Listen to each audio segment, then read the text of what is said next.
I probably should use the step, but I'm not. Good morning. Happy Sabbath. I want to thank Nadine for putting this together and for inviting me to speak this morning. I think she has a lot of faith. She asked me a while back if I would speak on Christian education. And as I was thinking, because education is my passion, I said, what am I going to preach on? Right? So if you're here and you think that I am going to speak on homeschooling, sending your kids to Christian school, I am not. I am going to speak on education, on principles that are found in the Bible, the spirit of prophecy. And I title my sermon, Our High Calling, because education starts with God, and education starts in the home. And so our high calling is not just for teachers, it's not just for parents, it's also for our young people. We all have a high calling. I spent over 35 years in the field of education. Yes, I'm ready to retire. And I can tell you that teaching is not a job. Teaching is not a career, but teaching is a calling. And you have heard this about going into the ministry and pastoring, but if you read what Ellen White says, what does she say? That education is redemption. So, education is not just going to school. It's a lot more than that. So, for a Christian, this calling is a sacred calling because our children's eternal destiny is at stake. Their salvation is at stake. Have you thought about that?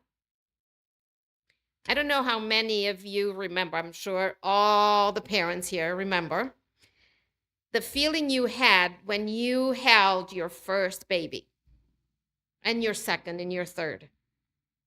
And if you were like me, when I first held Ambrosie, there was a feeling of, I felt so small and unequipped. I was so overwhelmed by the responsibility as I looked to this little bundle that we had been waiting for so long, that in my mind I just prayed, Lord, please help me raise this child for you. I feel so small.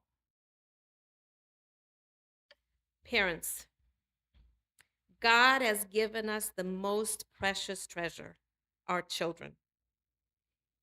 But you know what? God is going to ask us. And Sister Deb, you always mention the little flock. Our children in our homes are our little flock that God has entrusted us with. And it's a great responsibility. What are we going to say when God asks us for the treasure that He entrusted us with? Are we going to say, Lord, I gave so many Bible studies, so many people came to church because I went out and I preached your message? And God is going to say, where are those that I entrusted you with? Where is your little flock? These are not my words. I want you to listen to what Ellen White says in Adventist Home, page 159. If you want 3 books, parents, to read, Adventist Home, Child Guidance, and the book Education. I went to AUC, and all of the education classes were based on the book Education. So I had to read the book Education. We talked about it. That was everything in the education classes were based from that book. And then I went and got my master's in Worcester State, and there was no book of education. But I had what? I had already the foundation. Then I went to Andrews. And guess what we had to read? Like 3 times in every single class, the book Education. So those are the 3 books that I would recommend: Child Guidance, Adventist Home, and the book Education. And if you just read one of them, you will be fine too. But read all 3. Adventist Home, page 159. Children are the heritage of the Lord, and we, who's we? The parents, are answerable to him for our management of his property. In love, faith, and prayer, let parents work for their households until with joy they can come to God saying, behold, I and the children whom the Lord hath given me. And then in page 161, same book. Children are committed to their parents as a precious trust, which God will one day require at their hands. We should give to their training more time, more care, and what do you think is the next one? More prayer. They need more of the right kind of instruction. Remember that your sons and daughters are younger members of God's family. He has committed them to your care to train and educate for heaven. You must render an account to him for the manner in which you discharge your sacred trust. This is sobering, right? Because do you think we're going to have an excuse? She says also, parents, if you fail to give your children the education that God makes it your duty to give them, both by precept and example, you must answer to your God for the results. These results will not be confined merely to your children. They will reach through generations. Just as the one thistle permitted to grow in the field produces a harvest of its kind, the sins resulting from your neglect will work to ruin all who come within the sphere of their influence. So do you think it's just your child or it's just you? It's what? Their circle of influence. We all have a circle of influence, right? And that's all God asks. He's not asking you to go and be in somebody else's circle. It's your circle, right? So who are the first teachers? The parents, right? And nowadays, parents send their children to be educated by someone else at the age of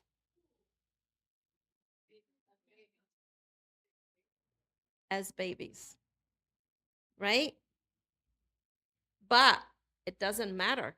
You are still responsible. And you are the first teacher the child knows.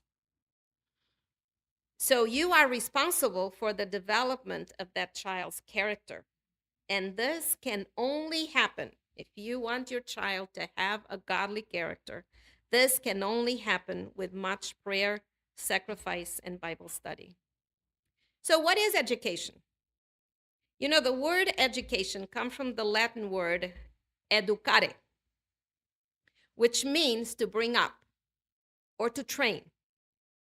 Does that remind you of anything in the Bible? Proverbs 22:6 says what? Train up a child in the way he should go, and when he is old, you will what? Not depart from it. Do you think this is talking about teaching a child a trade for a living? Or teaching a bunch of facts equations, famous people, famous dates. No. If I ask anyone, they say, no, that's not what it's talking about. But it says what? Train up or educate a child in the way he should go. So what is this way? It's talking about teaching a child in the ways of salvation. Teaching the child to be faithful to God. So true education, if we were going to put it all together, is the harmonious development of all the faculties, a full and adequate preparation for this life, right? Because we live here. But what? And the future eternal life. It is in the early years, okay? In the early years, in the home and in the formal schoolwork, that the mind develops.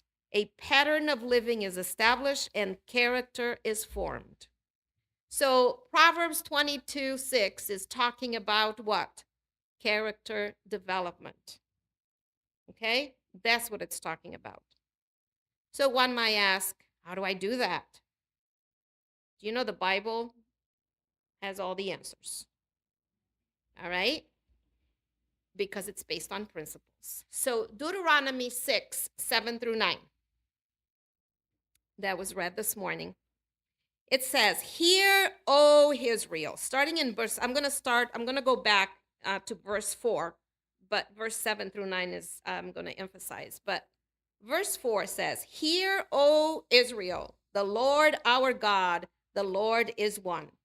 You shall love the Lord your God with all your heart, with all your soul, and with all your strength. And these words, which I command you today, shall be in your heart." So before I go to verse 7, we need to establish this. God starts what? Here. The Lord our God, the Lord is one. And it says what? You shall love your God with all your heart, with all your soul, with all your strength. In other words, you need to be totally surrendered to him, right? And then, if you are, you're going to learn of him, you're going to be with him. And then what? Then he says, you shall teach them, because he says the words which I command you. So in other words, you are going to obey my word, right? And then after you have this relationship with me and you know what I require, then you're going to do what? You shall teach them. Who's them? The children. Diligently to your children. And you shall talk of them, of the words that I commanded you, when you sit where? In your house. When you walk by the way. When you lie down and when you rise up. You shall bind them as a sign on your hand, and they shall be as frontlets between your eyes. You shall write them on the doorposts of your house and on your gates. In other words, educating the children is not something separate from the rest of your home life, of your life. The practical is not separated from the spiritual. This is something we do in Western society, right? We compartmentalize everything. This is science. You go to school, you have science class, and then you have English class, and then you have math class. And nothing, the kids are like, now I go to science, and the teacher says, oh, I want you to write a paragraph on, but this is not English.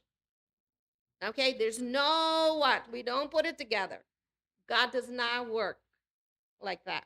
So in Sabbath school this morning, when we were talking about the body and the soul, right? Again, God did not make a body and did not make a soul. He made what? A living soul, which means that it's what? A body with a breath of life. In other words, it is God that sustains us, that keeps us alive. When that breath leaves us, what are you left with? A body. There's nothing else. Okay? We're not two separate beings. Okay? Otherwise, I would say, God, I don't want this body. Can I just have the soul? right? So this is the same thing with education. We say, okay, now they are 5, 6, 7, 8. Now they need to be educated. What happened for 7 years? What have you been doing? Right? So we equate education with reading, writing, and math, okay, and arithmetic. But it's not. God says what? Teach them when you do what? When you get up, when you walk, when you lie down, when you eat, that's education, right? So God was part of the whole economy, and he needs to be part of our whole economy too. So the passage tells me that God wants us to commune with him always.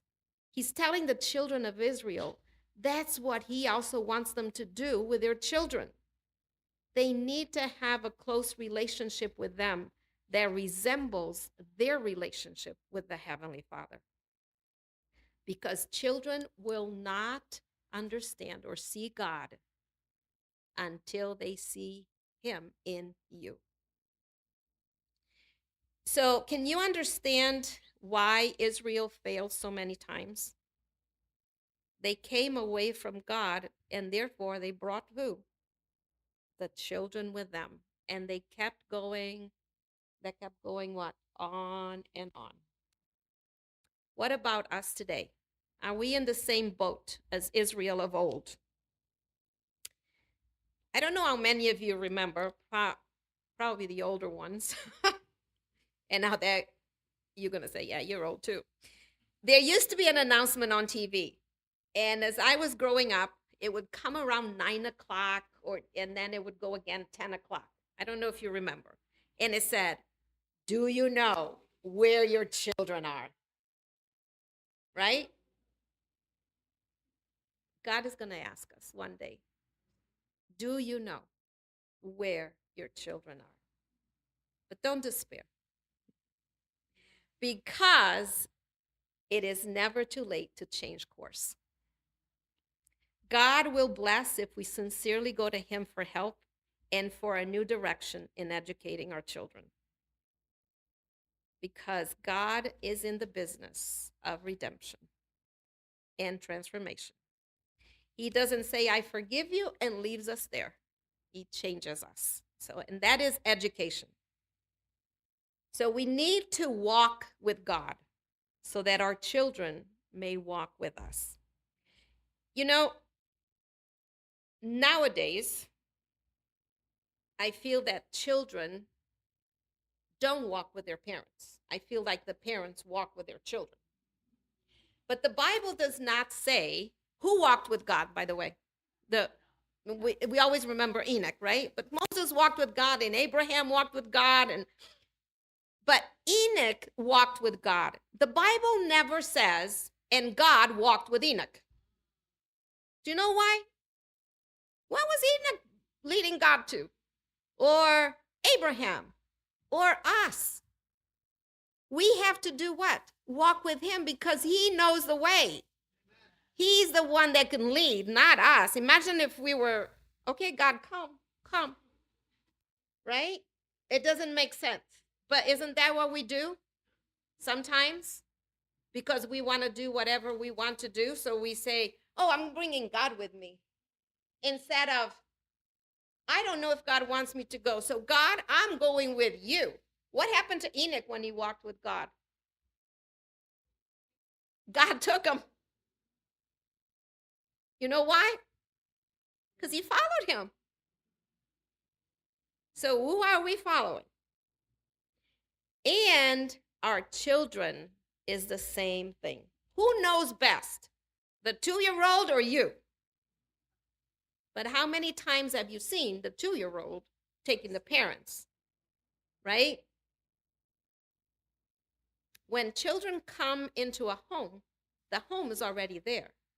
The home is not made up of them. So they need to know that they are part of the home, but they are not in control. And we have a problem today in society where kids are in control. And if you don't believe, just go to any school. I can tell you. But speaking of that, I'm going to go a little bit off.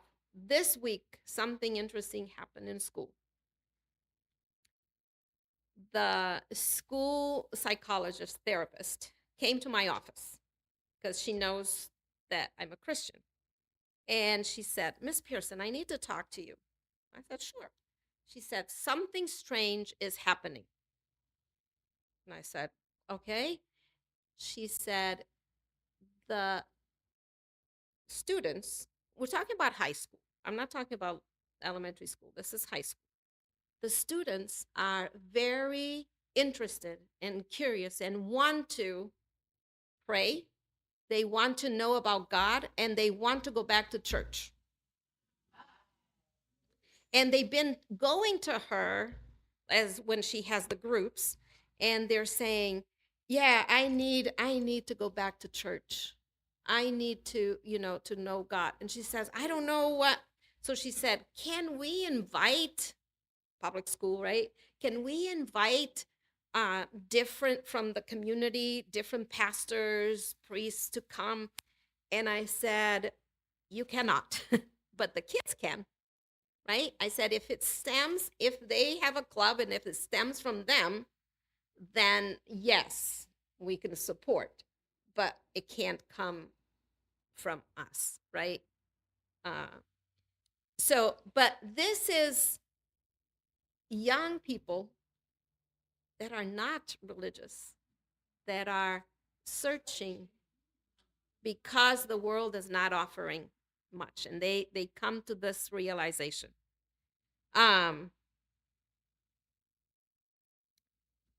So who's going to lead them?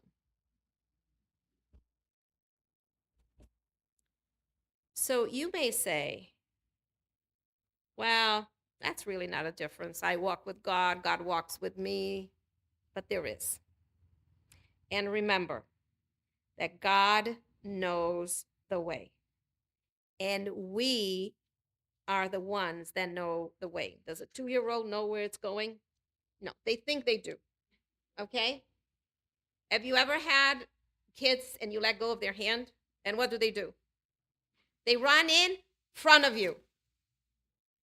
And then try turning and let them. And all of a sudden they look. Because what? They're lost. They don't know the way. Right? But they think they do. We do the same thing as adults with God. We think we know the way and we want God to follow, and He's not. All right. So, true education is the preparation of the mental, the moral, and physical powers for the performance of every duty, pleasant or otherwise. It's not all roses. The training of every habit and practice of heart, mind, and soul for divine service. Then of you it can be said in the heavenly courts, ye are laborers together with God. And this is from Letters and Manuscripts, volume 14. And it's 1899. So true education is the education that in which the mental faculties, right, are properly developed and clearly outlined. It's an education in which hands are skilled in useful trades, because that's important because we live here in this world, and education and the education that recognizes God as the source of all wisdom and understanding. Okay? So why is the subject of education so important? It is so that the youth might be ready to take their place as good citizens, well prepared for practical experiences of living, fully developed physically, God-fearing, and with characters untarnished and hearts true to principle. So our ideas of education sometimes are too narrow. And there needs to be, Ellen White says, a broader scope and a higher aim. Education, page 13, my favorite book. True education means more than the pursuit of certain course of study. It means more than a preparation for the life that now is. It has to do with the whole being and with the whole period of existence possible to men. It is the harmonious development of the physical, the mental, and the spiritual powers. It prepares the student for the joy of service in this world and for the higher joy of wider service in the world to come. So since God is the source of all true knowledge, so the first object of education is to direct our minds to his own revelation of himself. Remember Adam and Eve? They had the best education because they had the best teacher, right? Adam and Eve received knowledge through direct communion with God, and they learned of him through his works, which was what? Creation. All created things in their original perfection were an expression of the thought of God. To Adam and Eve, nature was teeming with divine wisdom, but by transgression, man was cut off from learning of God through direct communication, through direct communion, and to a great degree through his works. Because what? Nature also was marred. The earth was defiled by sin.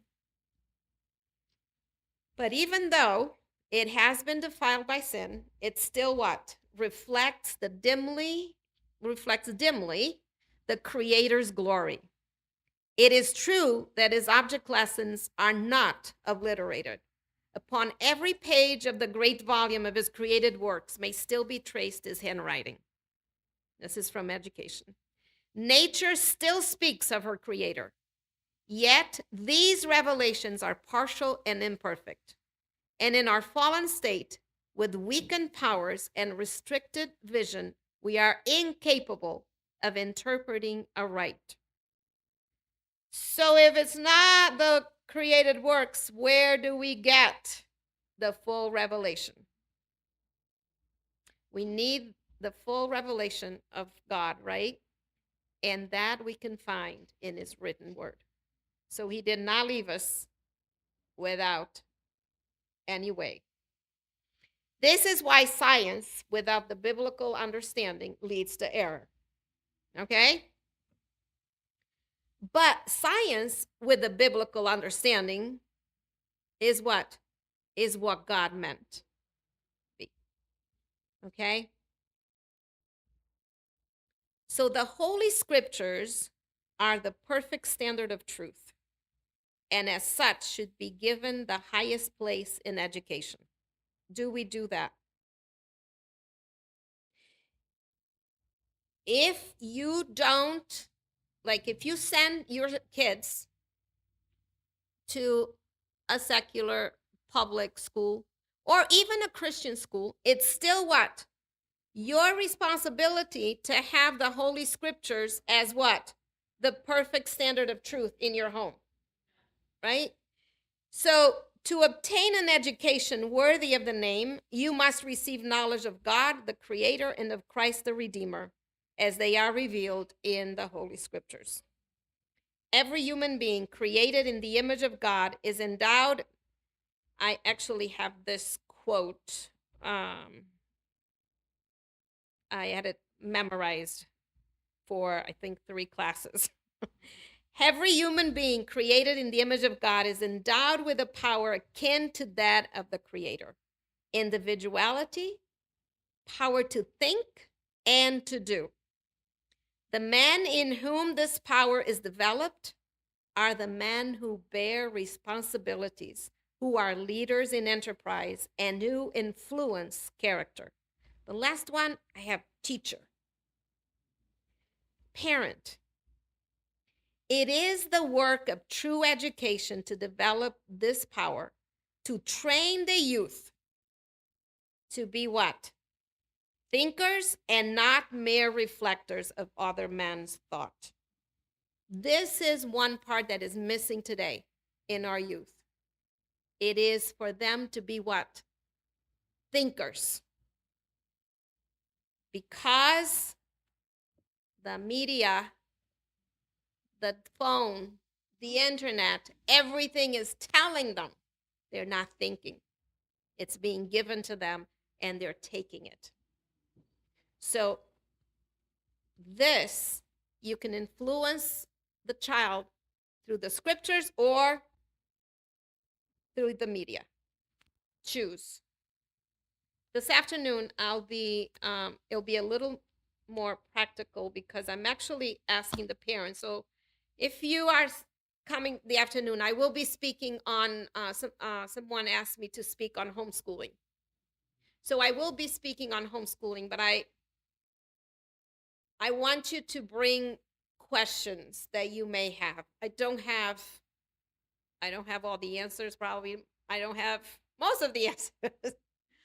But I can speak a little bit from experience and from what Ellen White also says.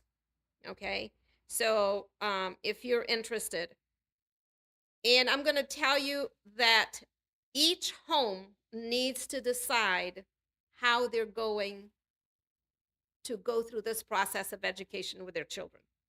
So I'm not going to say this is better, this is worse, this is it. It's your home, right? And you need to know, because I know many that have gone to public school and they are solid in our faith. I know many that have gone to church school and they are not solid in our faith. I know some that have been homeschooled that are not solid in our faith. So I'm going to tell you the responsibility. Don't give it to anyone else. It is yours. Okay, so in the Bible, there are many examples, because God does not just tell us, he gives examples of men whose characters were formed under divine direction. Can you think of any? What comes to mind? Samuel, King David, Joseph, Daniel, right? Oh, so all these stories are in the Bible so that we can learn from them. So some of these men were, their lives, right, were a blessing to their fellow men. And they stood in the world as what? Representatives of God. So we can think of Joseph and Daniel. They were the great statesmen, right? Were they in Christian schools? They were not. They were actually, Joseph and Daniel both had their formal education where? In Egypt. Daniel in Babylon and Joseph in Egypt. Moses was the wisest legislator, and yes, he was homeschooled for the first 12 years of his life. Elisha, one of the most faithful reformers. And then we have Paul. Paul was the most illustrious teacher and speaker up after Jesus. Okay? And if you don't believe me, believe Peter. Because Peter says, sometimes you don't understand what he's saying. But he's right. So one of my favorites, I had to pick one. So one of my favorites is Joseph. Okay? So in the early life of Joseph, as he was going from teenagehood to manhood, Joseph was separated from his family, from his home. Not only was he separated, not because he wanted to leave, but he was carried captive to a heathen land. He didn't know anyone there. In his father's house, he was the favorite child. He was cherished. In the house of Potiphar, he was a slave. Then he went from slave to confidant and companion. Potiphar, right? He was a man of affairs, educated in Egypt by study, observation, and contact with men. Then he went to the dungeon as a prisoner of the state, condemned unjustly, and he didn't have any hope of being released. This was a great crisis. There was a great crisis, right, in Egypt, and no one could solve. But who? Joseph. And then Joseph went from the dungeon, from the prison, to the palace. No one can stand upon a lofty height without danger, right? It says the higher you climb, the harder you're going to fall. As the tempest that leaves unharmed the flower of the valley, uproots the tree upon the mountaintop, right? We lived in Tennessee, and there used to be like tornadoes. Well, there was one big one. And the tornadoes went through this hill and took all the trees and left them as broken matches. That's what it looked like. Okay? The little flowers underneath were untouched. So a friend of ours lost their house in all of this. And we went there, and the house is destroyed. And on top of the window of a windowsill in the corner was a little glass vase that had been there, and nothing happened to it. And everything else was all over, destroyed. The whole house was destroyed. And this little thing, she called me and she said, Fatima, look at this. There was this not touched. So here it says that the tempest that leaves unharmed the flower of the valley can uproot what? The tree upon the mountaintop.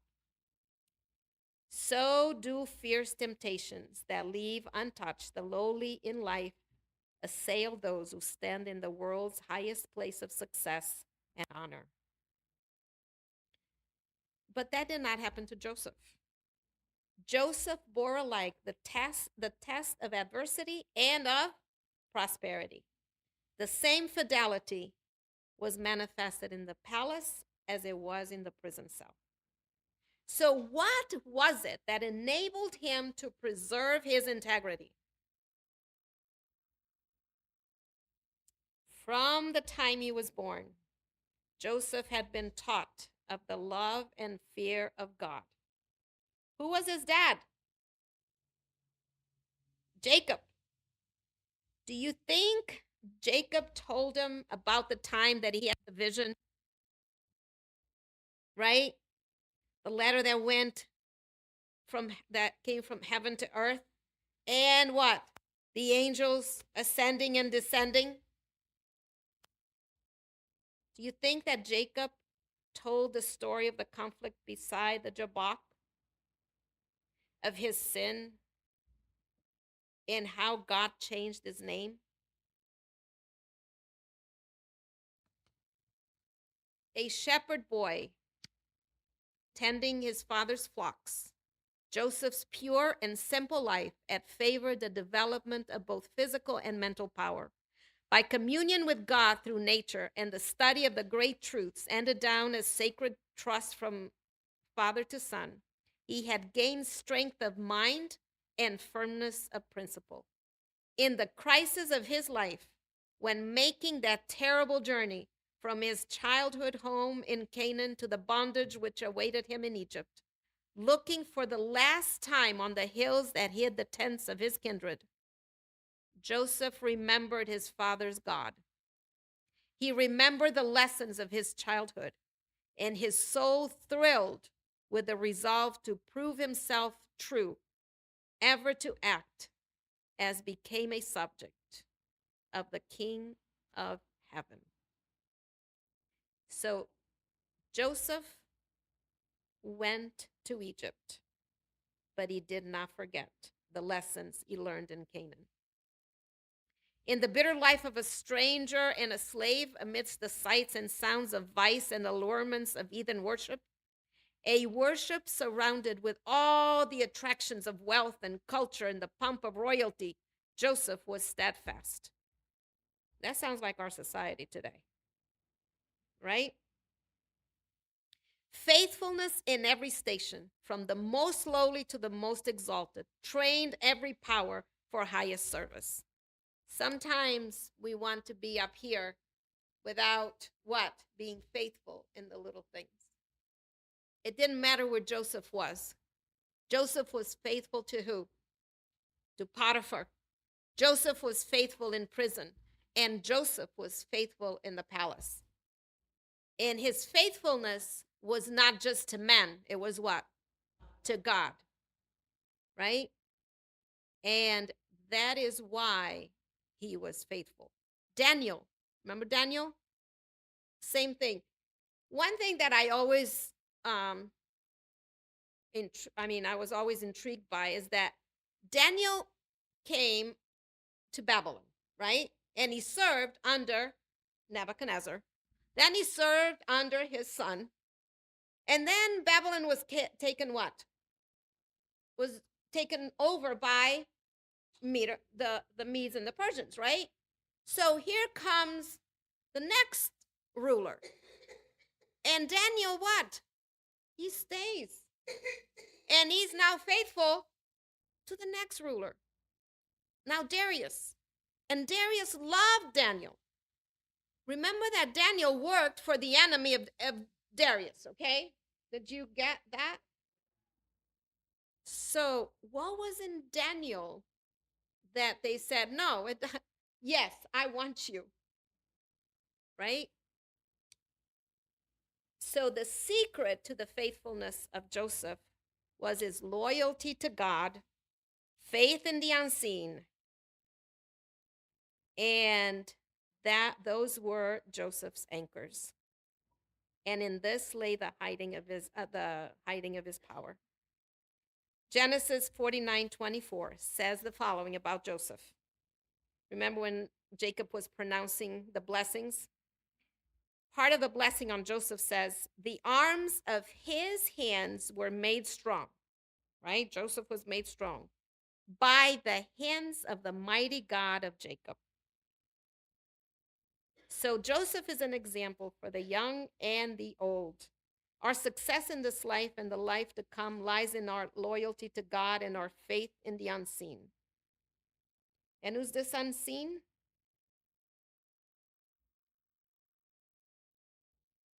Being true to the keeping of God's word and total trust and surrender to him. In other words, obedience, right? And it's not obedience because if you don't obey, it's not out of like that. It's obedience because God has proven who he is to you. Okay? So you need to say, okay, I give everything. I will do whatever you ask me and be obedient to his word. And that's what we need to teach our children. I know you probably expected me to preach about sending kids to Christian schools, homeschools, but I can't do that. There are principles in the Bible to be followed, that they are what is most important. Every family has to decide what is best. Every parent has the best interest of their child at heart. And I'm not the one to tell you what to do. But there are principles in the Bible that we have to follow. And that is to teach our children that they need to be obedient to God. And how are they obedient to God? By being obedient to you. And I will end with this. The greatest want of the world, famous passage from the book Education, page 57. The greatest want of the world is the want of men. Men who will not be what? Bought or sold. Men who in their inmost souls are true and honest. Men who do not fear to call sin by its right name. Men whose conscience is as true to duty as what? As the needle to the pole. Men who will stand for the right though heavens fall. This is the character of the 144,000, though the heavens fall. So may God help us, because God has entrusted us with a great treasure. What are we going to do when he comes and asks, what about your little flock?